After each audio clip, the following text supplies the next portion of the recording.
The opinions expressed in the following programs are those of the participants and do not necessarily reflect those of Rogers nor Rogers TV.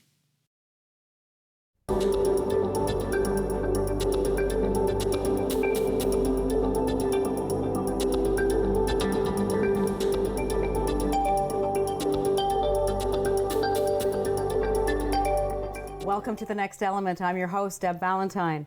Drumming and percussion have been around for millennia. Artifacts from China suggest that percussionists played drums made from alligator skins as far back as 5500 BC. What is it about the beat of the drum that entrances us? Drumming in one form or another can be found in just about every culture around the world. I have Jamie Andrews here from Djembe Solutions, and we're going to explore the world of percussion. Welcome, Jamie. Thank you. Did I pronounce that properly? Yes. Okay. Yes. So drumming and percussion have been around for centuries, from the tribes from West Africa to the indigenous people here in Canada. What is it about the magic of the drum? It moves our soul. It represents our heartbeat. It makes us join in many different circumstances, and you can feel it right through your body. It's a wonderful thing. It's very exhilarating. Okay, and there's many different types of traditions, many different traditions of drumming. Which tradition do you prefer? I like the Melenke style that comes from Guinea, the border region, Guinea and Mali. It's yes, it's a very old culture. Okay, and can you tell us a little bit about the history of drumming and that particular tradition? Yes, in this tradition, the drum was originally made by the blacksmiths. They used this drum in their ceremonies while their work was happening to protect each other, to protect the blacksmiths. These are known as numu. That's their caste. And so originally the djembe, which had a different name at that time, was created to warn the people in the surrounding communities or areas that the numu were doing their special magic, which was making objects, forging things. And when people heard these sounds, they stayed away. Okay, and how did that translate into becoming such an integral part of the West African culture? In time, people found out not only did it provide great music for different festivities that could happen, it wasn't going to bring you harm. This is how it came to be the name djembe rather than its original name, which was sabanya, a warning. Ah, okay. And is the djembe the most popular drum? Absolutely, absolutely. It's everywhere in the world. You can find it from Japan to Hawaii, even very, very small countries. It's a large community spread all throughout the world. And what are some of the other drums that we could find? The names of some of the other drums? From West Africa? Sure. Sure. You would find drums such as a shiko, sangban, dunumba, a log drum named a krin, let me see, mbote, and different sorts and makes of talking drums with different types of skins on them. Those are some of the sabar as well. Okay, so when you're talking about a talking drum, what do you mean by that? A talking drum is an hourglass shaped. The shell of it, the wood part, is hourglass shaped, and there's ropes or skin or sinew or hide, depending on where it's coming from and what the tradition is, that you hold this drum under your arm, and there's space in the smaller part of the hourglass.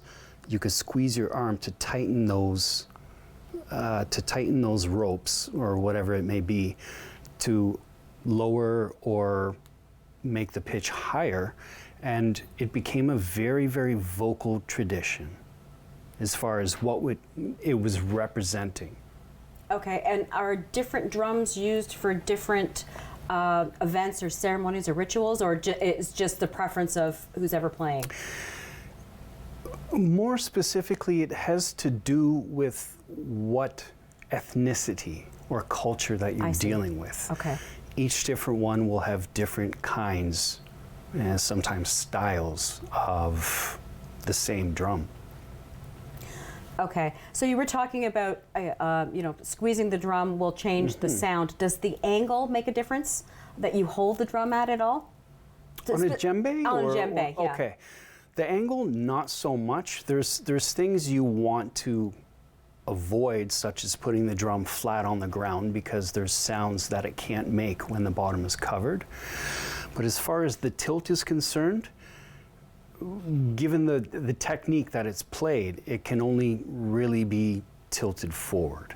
Some say that was so it would face the fire and keep nice and warm, but really it's just the best technique. I see. And what are the three basic sounds of the djembe? What sounds can you get from a djembe drum? Many people say that there are 12, 18 different sounds, but the main three are the bass, the tone, and the slap. The bass being the very low sound found in the center, and the tone and slap being the medium and the highest note. Okay. And can you go into a little bit about the difference between West African drumming and perhaps drumming from, let's say, Japanese culture? Japanese culture's drumming would, I mean, its purposes would be similar, because it's very often centered around the rhythms, and the playing itself are often centered around either ceremony or dances to accompany the dances that are happening. And sometimes, as I said, ceremonies, they're rituals, coming of age ceremonies, weddings, all these different things. Okay. And what are the drums traditionally made of? They're traditionally made of wood. They are, and they always will be. It's not a djembe if it's not wood. Okay, and what about the skin, the covering of the drum? The skin, originally, there's a few different kinds of skin that can be put onto djembe, and the most popular one is goat. That is very common, and it's also the most modern. And there's stories that there was a hybrid between a giraffe and a zebra. They called it a jebra. And some say, and I say some because there's many different interpretations, it's an oral tradition that was not written down. From what I know, from what I've been taught, antelope is the original skin that goes on a djembe. But other instruments, other drums, may have different types of skins that are put on there. Okay, and when we were originally speaking in the beginning, you were talking about that they would be playing these drums as a warning. And so I can't remember, I'm sorry, you told me the name and I don't remember. What was the original name of the djembe drum?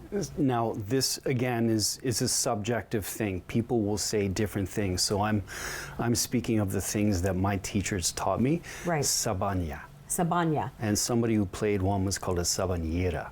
Okay. And do you know what the translation of that is? Warning. Warning. And Yeah. what does djembe translate to? It comes from a Bambara, which is one of the cultures, mainly in Mali, that combined two different Ankaje and Ankabe. And it means to gather or to work together in peace, a peaceful gathering. Now, it has been shortened because there are many, many different languages, but the most commonly understood were the J and the Be. Us, peace, gathering and peace. So it's a little bit of a mini version of Ankaje, Ankabe. Okay, that's interesting. It's funny how it goes from warning to peace. Absolutely, because people found out when they heard this drum that they could gather, they could make decisions as a community, they could plan work with each other and share meals, speak of many different things. And so it became a community-centered occasion when you heard the drum. Okay, and Jamie, just tell us a little bit about why you came to favor the West African drumming or percussion. I played many different types of drum. I've been drumming since a very young age. I started around 11 and went through many different styles and types of drums. And The drum kit was one of the big ones, the rock and roll, jazz, these things. And I started to question and wonder, where did all of this come from? What were the origins when I'm speaking of a drum kit? Mm-hmm. And so speaking to a teacher, not a djembe teacher, a percussion teacher, he would say, this drum resembles this West African drum. This drum resembles this. It's a modernized version of drums that already existed. Okay. And I've read that the djembe is composed of 3 different spirits. Can you tell us a little bit about what that's about? Absolutely. The first one is the spirit that lives in a tree. The tree that will possibly become a djembe. These are known as jinn. These jinn, they're the tree spirits. They protect the tree. So it's not that the tree is a spirit of its own, but the spirit that lives in the tree is the jinn. Okay. So you need the blessing of the jinn before you can take the tree down. You make offerings of kola nuts, eggs, different things that the numu will leave at the base of the tree to both gain the authority and to make an offering to find out if the jinn will allow this tree to come down. The second one is the skin. The skin is, you can't have a drum without the skin. Now, when I'm speaking of djembe, no skin, no djembe. And then you also have the maker of the drum, the person who puts it together. Those are the 3 elements: the past, the present, and the future. Oh, interesting. Yes. Okay. That's what they resemble. Okay. And is there sort of a ritual when it goes into making the drum, or like what I mean is there a ceremony once the drum has been constructed, for lack of a better term? In modern times, not so much. It's become a very contemporary practice. The numu, or blacksmith, don't have object possession of the drum anymore. It's traveled very far.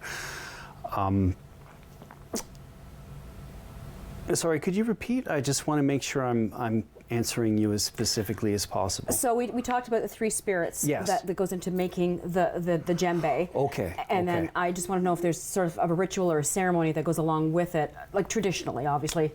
Well, some would say, and it's very common for you I'm going to say many times, some would say that once the drum is completed, it's baptized by fire. Okay. Now, not with the skin on it. The wooden part, which is the actual drum. The skin will come and go. It's the tires on a car. It comes and goes. But the wood, that's the drum itself. Perfect. Okay, perfect. Well, stay with us, because when we come back from break, Jamie's going to give us some demonstration on some of the West African percussion instruments. Don't go away. We'll be right back.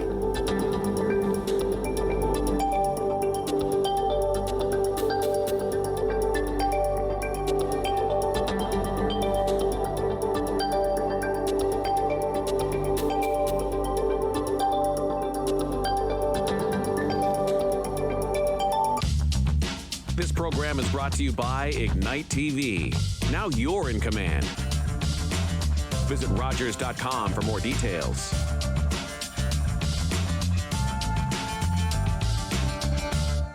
Calling all journalism students, Omni Television is once again awarding scholarships to qualified students pursuing a career in third language journalism. Having this opportunity to envision what life as a foreign language journalist could look like is crucial to determining where I make my next career move. I can't wait to start putting this funding to use. Omni is home to a variety of locally produced current affairs programs and daily national newscasts, broadcast in 6 languages.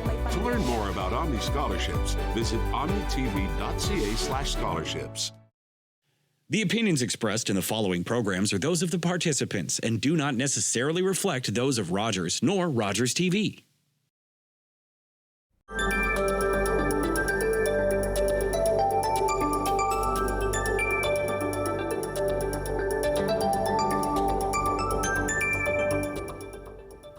Welcome back to The Next Element. I'm Deb Valentine, and I have Jamie Andrews from Djembe Solutions. And Jamie, look at all the stuff you brought for us today.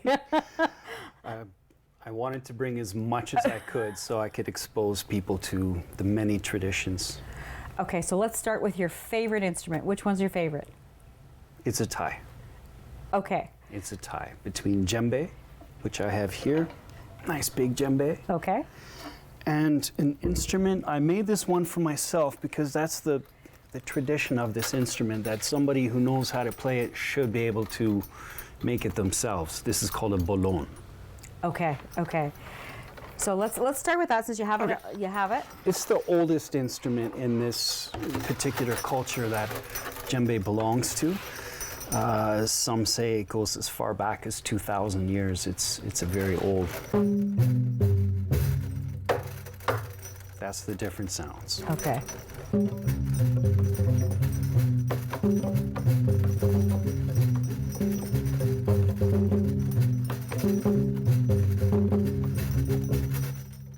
Very cool. Yeah. Very cool. This shaker is called a sese. It keeps the bad spirits away. They don't like the sound of the shaking metal. Okay, okay. Yeah, a lot of different cultures use bells or something of that sort to chase away the negativity. That's right. That's right. So, and then we have djembe. This is my very big baby. We spoke about the 3 different sounds. Right. Bass, tone, the middle sound, the slap, the high sound.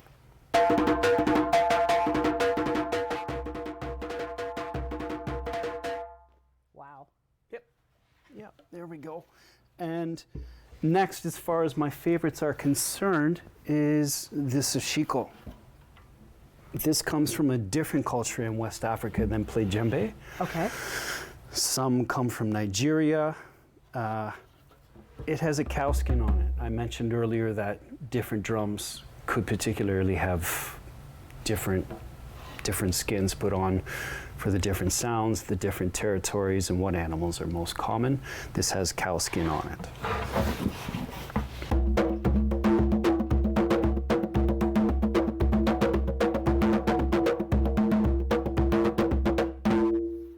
Mesmerizing. This is very warm. This one, I love it. I love it. Now, the djembe apparently, as I'm told, originates as a mortar. When it goes back to its history, a mortar that was broken. It was used so often that a hole broke through the bottom. It went back to its maker, which is the blacksmith, the numu, and they made it into a drum from there. Oh, interesting. Okay. Stories.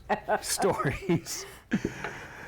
I spoke of the hourglass drum. This is a particular kind because there's different kinds of talking drums based on different cultures. And again, the things that are available and the purpose of it.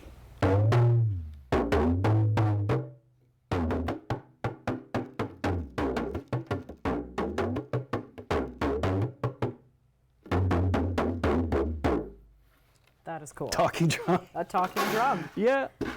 Yeah. It speaks. And djembe as well. It's when it's played, it's representing, the phrases are vocal phrases that are being translated onto drums that the dancers and different people will understand. This is a drum that's played in the lower part of Guinea by the culture known as Landuma. Okay.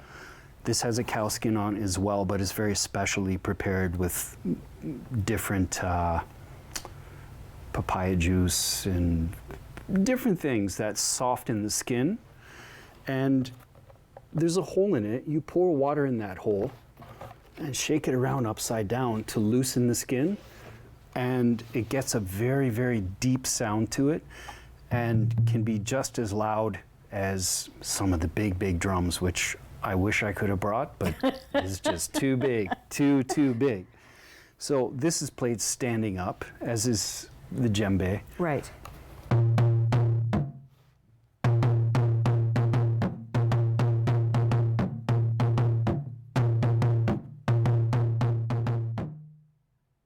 feel it right here. I feel Exactly, it right in my heart. exactly. And the different drums, you can feel some in your head, some in your body, some in your stomach. They all have different feelings. This is a sangban, and it has a bell as well. It's typically played with a ring. And this drum was commonly used by the jeli or the griot, who are the story keepers, the historians, the traditional, the tradition pilots who remind and keep the traditions alive by sharing their songs, the histories of different families, different occasions that have happened involving those families going back hundreds of years. And this is something that you would be born into. It would be part of your caste or your...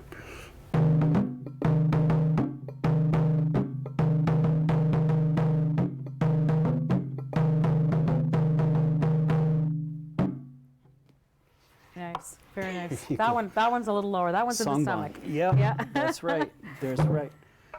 This one is called a krin. In older times, and sometimes current times, it depends, it was used for sending messages because the sound travels very, very far. I'm going to play gently because it's a real ear popper. Okay. It's also used in ceremonies that involve bird masks. It has different bird associations with spirits and rituals. It's very loud. Those are the different sounds. Okay.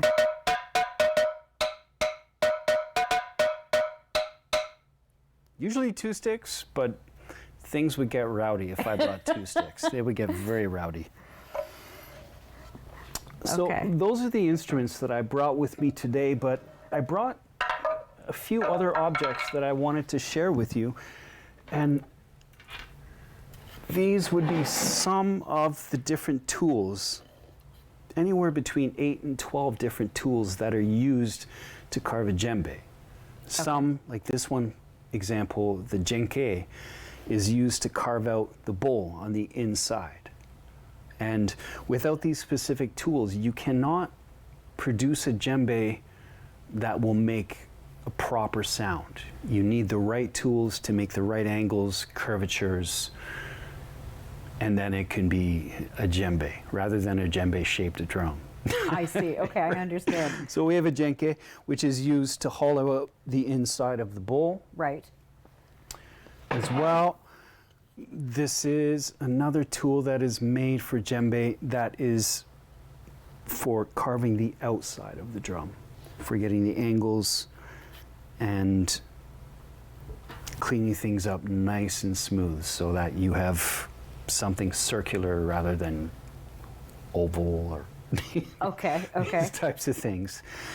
Others are long axes, 2 or 3 inches wide, usually made from a pickaxe nowadays, and they really rail on those things into the log. You can really, really give the log a lot of force to produce it. It's very, very dense wood, typically. Okay. So the blacksmiths, when only the blacksmiths made the drums, they were producing their own tools, and they kept those a closely guarded secret. Okay. And you were bloodline if you knew these things. You were part, like the Conte family, for example.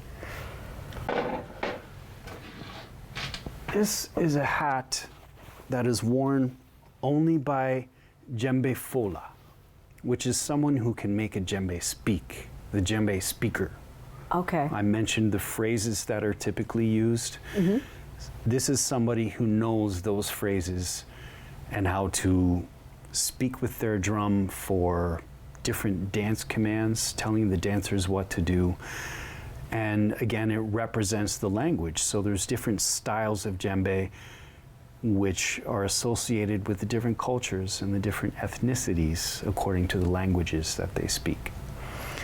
So this one's made from goat hair. It's a little more contemporary, but I've been told, again, I've been told that this hair was previously, more originally, from sheep. Okay. They would take the hair from the backbone of the sheep and they would steam it and make it nice and long and straight, sometimes use different tree resins and things like this. And so you'll notice these shells, they're common. They're a common part of the dance, the drumming, and just the general tradition in many parts of West Africa. These cowries, a belt that would be worn by a djembe fola. The cowries are referred to as, or thought of as, spiritual protection of a kind. There's many different kinds. And the headband that holds your hat on, because it's rather large and a little bit floppy, so you really got to get on there and make it nice and tight.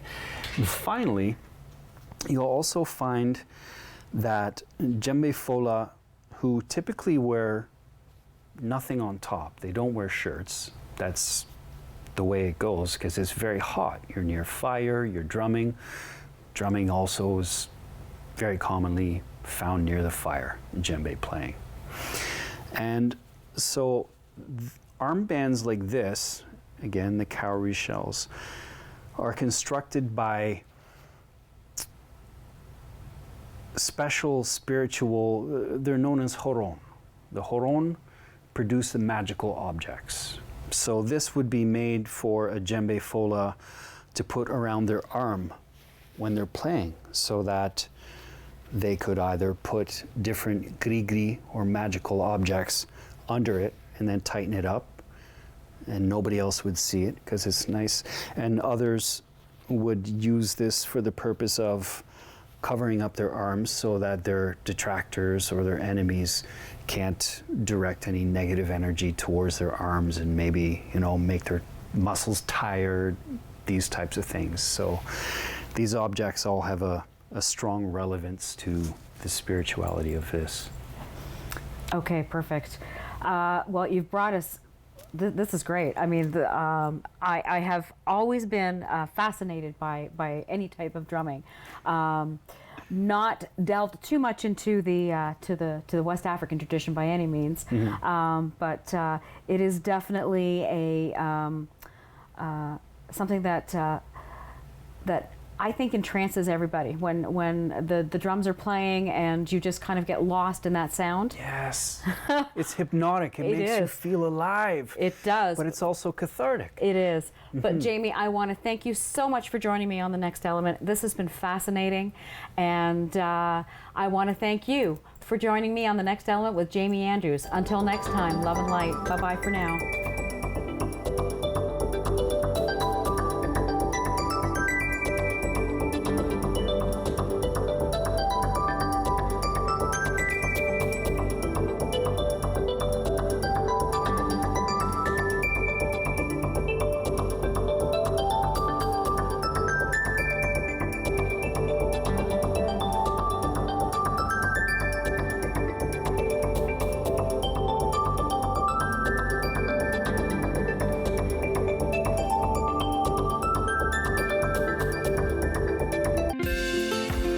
Call the Rogers TV viewer response line, email us, or connect with us on social media.